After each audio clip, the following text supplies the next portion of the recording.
정치권에 또 한 번의 충격이 일고 있습니다. 홍준표 전 대구시장이 2021년 국민의힘 대선 경선 당시 신천지 등 특정 종교 세력이 윤석열 후보를 조직적으로 지원했다고 폭로하면서 거센 파장이 일고 있습니다. 사건의 발단은 2021년 국민의힘 대선 후보 경선 당시입니다. 홍준표 전 시장은 이미 그때도 윤석열 캠프가 종교 조직의 지원을 받고 있다는 의심을 제기한 바 있었습니다. 그리고 2025년 7월 27일 그는 자신의 페이스북을 통해 폭로 수위를 한층 높였습니다. 홍 전 시장은 이렇게 밝혔습니다. 2022년 8월 대구시장 재임 중 신천지 교주 이만희 씨를 직접 만났고 그 자리에서 이만희 씨는 이렇게 말했다고 합니다.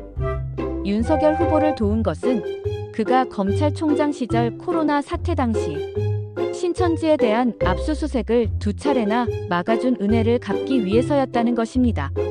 신천지 신도 약 10만 명이 국민의힘 책임당원으로 가입해 윤 후보를 지원했다는 이야기입니다. 그리고 그들 중 상당수는 지금도 책임당원으로 활동하고 있다고 했습니다. 홍 전 시장은 이어서 말합니다.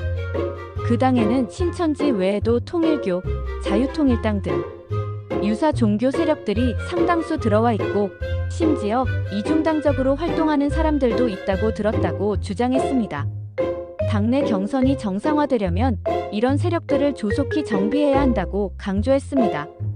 그리고 그는 자신이 팩트가 아니면 말하지 않는다고 거듭 밝혔습니다. 하지만 이에 대해 당시 윤석열 캠프 총괄본부장이었던 권성동 의원은 강하게 반박하고 나섰습니다. 그는 경선 기간 동안 특정 종교와 결탁해 조직적으로 투표를 유도한 사실은 없으며 경선 결과는 공정한 당원 투표와 국민 여론조사로 결정되었다고 말했습니다. 그리고 이러한 주장은 본인의 패배를 인정하지 못하는 분열적 망상이라고 비판하며 더 이상 허위 사실을 유포한다면 법적 대응에 나서겠다고 경고했습니다.